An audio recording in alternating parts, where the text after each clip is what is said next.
coude à coude avec quelqu'un sur un droit à 250 km/h, c'est... Wow! Aujourd'hui à 109, des femmes qui n'ont pas froid aux yeux. C'est vraiment l'adrénaline, le thrill, la vitesse, les courbes, le genou à terre. Les femmes prennent leur place dans des sports et des métiers occupés par les hommes. Avis aux intéressés. Les hommes sont tous jaloux s'ils se font dépasser par une femme et c'est l'orgueil des hommes, hein? Sur la piste de course, comme sur l'autoroute, les femmes visent le haut du pavé. Ça, c'est mon camion. Et oui, je chauffe un 18 roues. C'est ça que je fais dans la vie. Les gens sont encore bien impressionnés de voir une femme dans le transport. Il y a des images de société qu'il faut absolument déconstruire. Même les chasses gardées les plus masculines ne sont plus sacrées. Est-ce que tu vois la croix qu'il y a dans le télescope? Oui. Mon conjoint chasse, mais c'est une gang de gars. Fait qu'on n'est pas vraiment les bienvenus à 100 %. Le temps est venu de dire bienvenue aux dames. Je pense que ces femmes-là sont parmi des pionnières. Je resterai pas en arrière d'un phono. Ah, si j'étais un homme, j'aurais du mal à me contenir en ce moment parce que je suis entourée de camions. Non pas 2 camions, non pas 5 camions, mais une cour remplie de camions luisants et rutilants. Mais attendez, il n'y a pas que les hommes qui aiment les camions. Les filles aussi peuvent passer des heures à parler de pompes à injection. Et vous serez heureux d'apprendre que le nombre de camionneuses au Canada augmente à une vitesse qui frôle la limite. En effet, les femmes aujourd'hui s'intègrent à toutes sortes de métiers et de sports autrefois réservés aux hommes, comme la chasse au gros gibier ou les courses de moto. Aujourd'hui à 109, Femmes capables. Un documentaire inspirant pour les unes et révélateur pour les uns.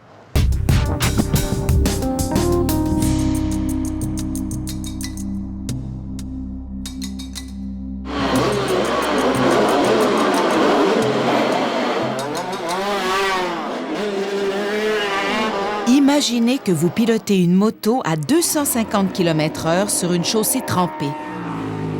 Folie ou témérité? Adrénaline ou testostérone? Sur le circuit de Shannonville, en Ontario, on pratique le sport motorisé le plus dangereux au monde. Et ce dimanche après-midi ne fait pas exception. La course de moto a toujours été un sport qui n'attirait que les hommes. Mais aujourd'hui, les coureurs masculins doivent affronter une nouvelle catégorie d'adversaires, les femmes. J'ai toujours aimé les motos, j'ai toujours voulu être sur une moto. Je sais pas trop comment le décrire, honnêtement. C'est juste que t'es dans ton monde, tu t'oublies tout autour, tu penses juste à ça, c'est comme l'extase. Des femmes comme la Québécoise Marie-Josée Boucher, une pilote redoutable qui s'est hissée au plus haut niveau du circuit professionnel après 6 ans de travail acharné. C'est une fierté parce que je me suis rendue à un niveau où il n'y a pas de femmes. Je suis la première professionnelle à avoir fait ça depuis 82.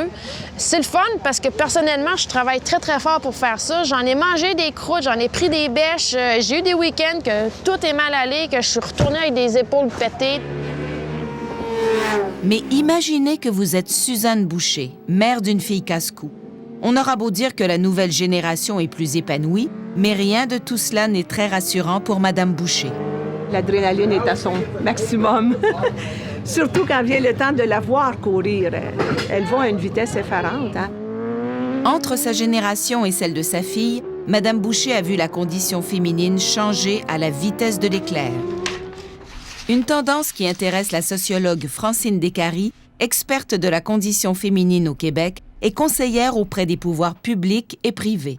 Au Québec, il y a toujours eu des femmes audacieuses. Aujourd'hui, cette audace-là se manifeste à travers différents types d'activités. Et sans aucun doute qu'aujourd'hui, monter sur une motocyclette et non pas dans le petit siège à côté, c'est évident que c'est briser un stéréotype et c'est vouloir participer à un autre monde que celui auquel, sans aucun doute, papa puis maman nous destinaient quand on était jeunes. Sur le circuit de Shannonville, en ce dimanche grisâtre, une autre femme, mère de famille par surcroît, ne se laisse pas intimider par les hommes. Nathalie Catherine Provost en a fait une affaire de famille. Je course dans les mêmes catégories que mon chum.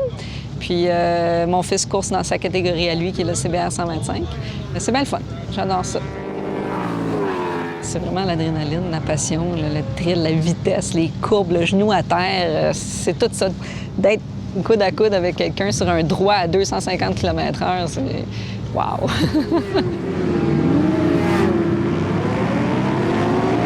Sur la piste, une fois le départ donné, la bataille des sexes commence. Il y en a qui vont jouer un petit peu plus du coude quand tu es une femme parce qu'ils veulent pas que leur chum les niaise. Tu t'es fait dépasser par une fille ou ta blonde est plus vite que toi. Fait que ça, ouais, un petit coup dans l'ego de l'homme, un petit peu, là. Mais je pense que les femmes ont rendu les hommes plus vite aussi parce qu'ils veulent pas se faire dépasser par des filles. Les hommes sont tous jaloux s'ils se font dépasser par une femme. Écoute, c'est l'orgueil des hommes, hein, vous savez. Les hommes se sentent menacés par les femmes qui prennent de l'espace qui, traditionnellement, leur était réservé. Des espaces dont ils pensaient qu'ils étaient les premiers détenteurs. Et dans ce sens-là, les hommes sont mis en compétition avec les femmes. Ça peut entraîner même, très souvent, un certain machisme ou un certain sexisme à l'égard des femmes. C'est sûr qu'au début, il y en a qui disaient « Ah, les filles, vous êtes pas vite, tassez-vous, là, non? » Aujourd'hui, qui dit ça? « Ah, les gars, vous êtes pas vite, hein? On vous passe. » Bon. Cela étant dit, Marie-Josée Boucher doit une partie de son succès à un homme, Alain Larouche, coach et mécano. Un ancien coureur qui a vite compris le talent de sa protégée. C'est pas beaucoup de femmes que je pense qui peuvent faire ça. Elle a vraiment beaucoup de guts, là. C'est incroyable. J'ai même couru à un moment donné, une année qu'on courait ensemble dans les mêmes classes, là. Puis il y a des fois qu'elle réussit à me battre. Vraiment, oui. Mais aujourd'hui, avec la pluie qui tombe sur Shannonville, les conditions sont dangereuses et les ambulanciers ne chôment pas. Le malheur finit par frapper Marie-Josée. J'ai roulé pas mal sur l'asphalte, là, fait que j'ai fait des tonneaux. J'ai mal au cou un peu, mais la combinaison a fait sa job, le casque aussi, fait que je me suis relevée puis je me suis tassée. Ça a cogné puis j'ai slidé. Puis le sou, je le sentais, je voyais la mèche avec mes épaulettes. Ce qui est arrivé aujourd'hui, là, c'est pas toutes les filles qui sont capables de passer au travers de des situations comme ça. Est-ce que c'est dur? Si vous saviez comment c'est difficile. C'est très difficile, mon Dieu. Mais bon. On a toujours dit il faut que les femmes fassent doublement leurs preuves pour qu'on les accepte dans le milieu. Et pourquoi ce ne serait pas la même chose au niveau du sport? Il faut que les femmes soient doublement efficaces et elles ressentent cette nécessité-là. Pour être acceptées, effectivement, il faut qu'elles soient parmi les meilleures. Après la pause, Salut, je m'appelle Rachel Champagne, alias Cocotte. les femmes emmènent large sur la route. J'ai 53 pieds de remorque, plus mon camion. Je crois que ça prend quelqu'un de fort. Une camionneuse qui concilie travail et famille. J'ai 2 enfants. Les enfants sont avec leur père durant la semaine. Ils sont avec moi durant les fins de semaine.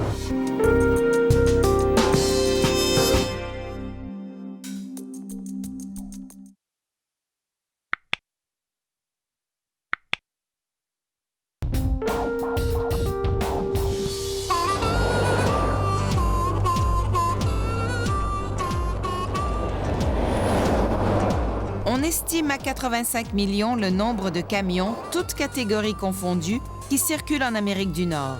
Il est donc assez juste de dire qu'il y a autant d'hommes derrière le volant.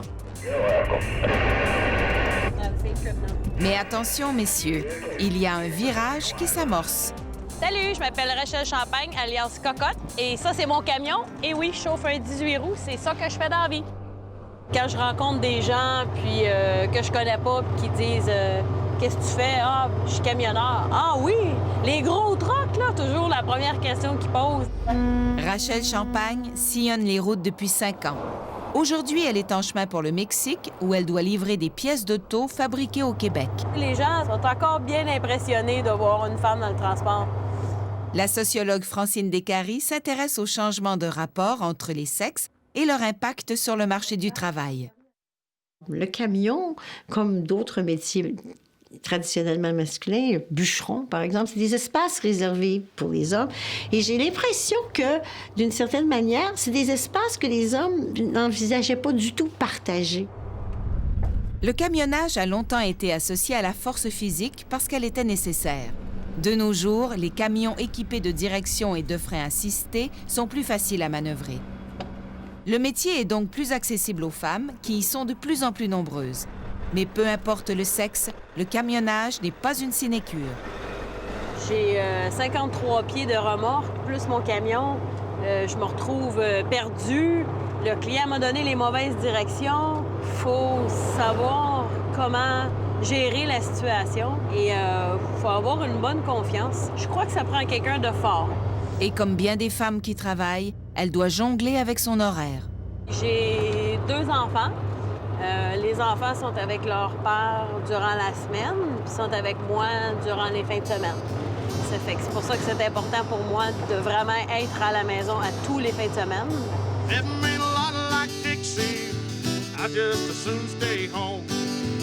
Mais cette fin de semaine, Rachel fait une exception.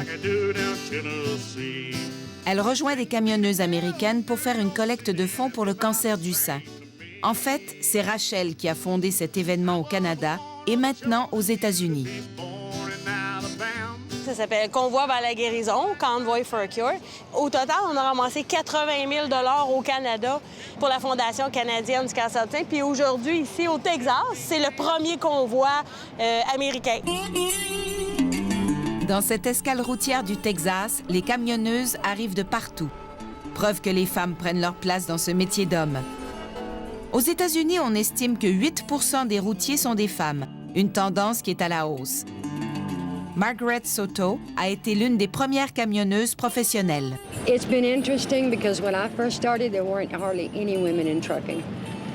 Because 32 years ago, it was like a novelty. And now, you know, you see so many women out there trucking. See your trucks, ladies and gentlemen. Au début, les hommes traitaient Cindy Stowe comme une incompétente. Mais aujourd'hui, après 15 ans de métier, elle sait se faire respecter. After having been an owner-operator and learning about how to maintain a truck and how to pick loads, the guys have actually stood up and they listen to what we're saying now. You know, we've got some value to add. Le contrôle de la route, c'est une image très macho. L'homme au volant, l'homme qui contrôle, c'est un stéréotype très fort. Le camionneur Brian Eggers est venu saluer les femmes qui ont le courage de faire ce métier. Il explique ainsi l'attitude de ses collègues masculins. They want to see them in the kitchen, at home, taking care of the family, not out on the road. But I know of plenty of women drive trucks, and they do the job just as well as we do, if not better. Mais pour les hommes qui ont du mal à accepter les femmes au volant des camions, attendez de voir à quoi elles s'intéressent maintenant. On a dit qu'on manipulait l'arme comme si elle était toujours chargée, OK, bien entendu. Fait que vous voyez ici, là, de toutes les chasses gardées masculines, c'est la chasse elle-même qui est sans doute la plus menacée. Car les femmes aussi ont envie d'aller à la chasse.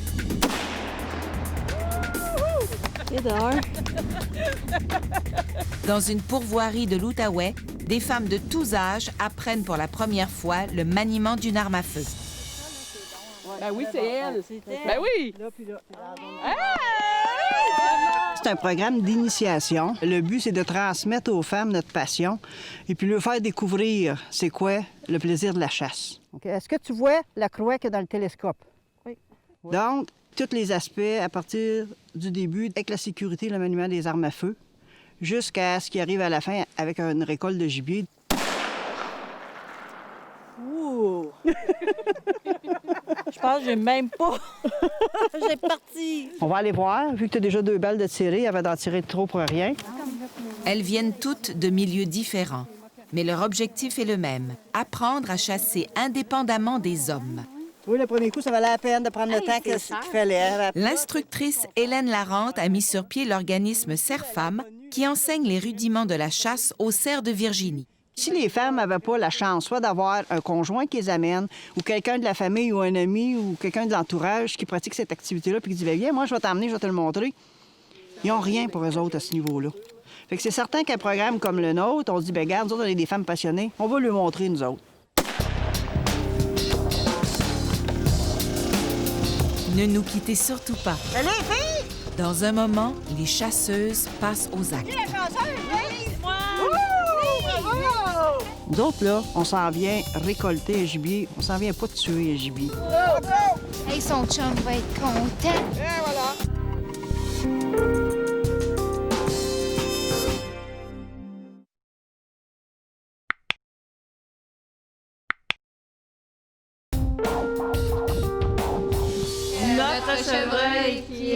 dans les bois, que ton... Il est 5 heures du matin et c'est l'heure de la prière du chasseur. nous soumets pas à la tentation de braconnier, délivre-nous du mal. Amen.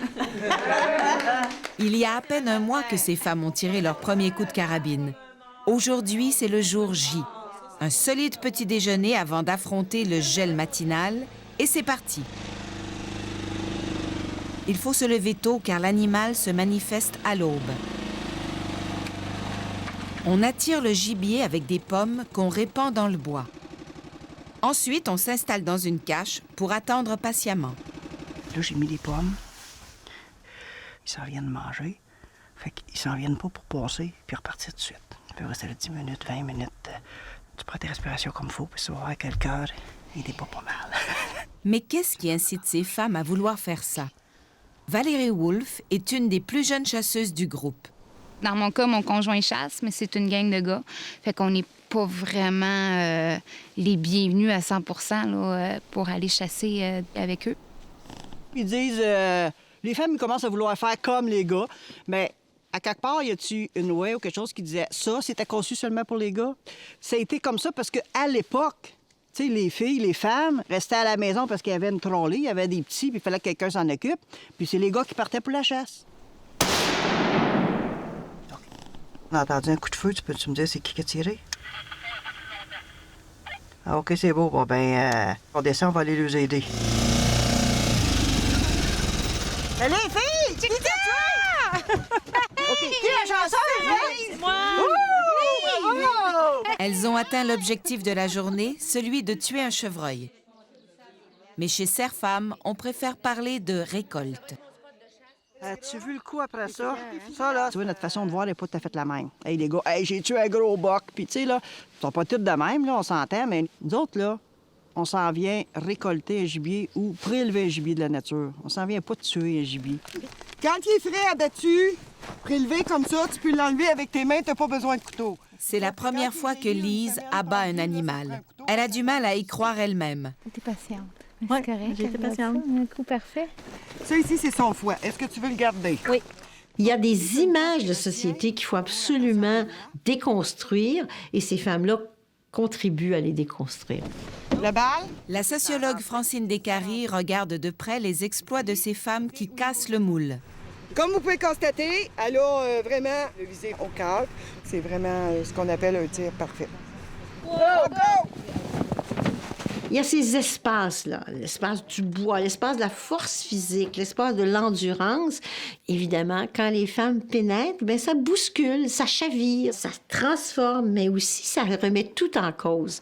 Parce que, puisqu'on a toujours associé virilité et force, bien, c'est quoi la définition de la virilité à ce moment-là? Avoir le choix de partir avec les gars puis repartir avec les filles l'année prochaine, je crois que je repartirai avec les filles. Oh oui.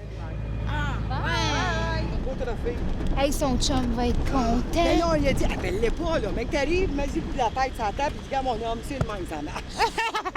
C'est bon, ça. Il ne faut pas prendre pour acquis l'égalité des sexes dans le sport ou ailleurs. Okay, just walking lunges all the way across. Dans un centre de ski du Colorado, les garçons et les filles de l'équipe canadienne de saut à ski sont à l'entraînement. La moitié de l'équipe, les garçons, ont participé aux Jeux olympiques de Vancouver. L'autre moitié, les filles, se sont contentées de les regarder à la télé. Le Comité international olympique refuse de laisser sauter les femmes, comme la jeune Megan Reid, 16 ans. Nous ne sommes pas permis dans les Olympiques parce que nous sommes des filles et ça, c'est les seules raisons qui nous sont données et c'est la discrimination. Même déception pour la prometteuse Katie Willis, 17 ans. When I first got into ski jumping, I didn't know that it was actually the only Olympic sport that didn't have both women and men. There's differences between the men and women, but that doesn't mean that the women should be X'd out of the Olympics just because of that. Le comité olympique maintient qu'il n'y a pas suffisamment d'athlètes de haut niveau pour inclure le saut à ski féminin dans les Jeux. Mais l'équipe canadienne a contesté la position du CIO devant les tribunaux. la Cour supérieure de la Colombie-Britannique a reconnu qu'il s'agissait de discrimination envers les femmes. Mais les jeunes athlètes ont été déboutés en cour d'appel parce que la Charte canadienne des droits et libertés ne s'applique pas au Comité international olympique. Depuis que j'étais petite, les personnes m'ont dit que je pouvais faire ce que je veux quand je suis plus âgée. Et j'ai choisi le seul sport où ce n'est pas vrai. Et c'est fâchant de ne pas avoir les mêmes chances que les hommes. On voit qu'il y a encore des embûches, il y a encore des réticences à voir des femmes pratiquer des sports qu'on avait considérés tellement dangereux, tellement audacieux, tellement énergiques que c'était encore du domaine des hommes. Still, it is the 21st century, and it's very ridiculous to see that women's ski jumping is the last sport left that still doesn't have two genders in it. Des femmes qui roulent à tombeau ouvert et d'autres qui roulent sur 18 roues. Des femmes qui aiment l'odeur de la poudre à canon et d'autres qui aiment voler à flanc de montagne. Est-ce le moment pour les féministes de dire « mission accomplie » ? C'est une passion que j'ai développée. Ça aurait pu être du tricot, mais moi, je fais de la course de moto. Je resterai pas en arrière de mes fourneaux. Je crois que notre place, elle est là. Faut seulement la prendre. J'étais tomboy. J'allais toujours jouer avec les gars parce qu'eux, ils faisaient du bicycle. Je pense qu'aujourd'hui, je serais pas mal surpris de voir que c'est moi qui torche les autres sur une moto en plus. Comme je dis souvent, vous pouvez sortir le camionneur du camion, mais vous pourriez pas sortir le camion du camionneur. Je pars en vacances 2 semaines, j'ai hâte de retourner dans mon camion. Je pense que ces femmes-là sont parmi des pionnières. Elles reflètent en fait les actions que des femmes ont entreprises partout. Elles luttent en ce moment contre une dernière frontière. La révolution des femmes est la révolution la mieux réussie à date de ce côté-ci, naturellement, de l'Atlantique. Dans cette province ou dans ce pays, il y a eu suffisamment de changements pour appeler ça une révolution.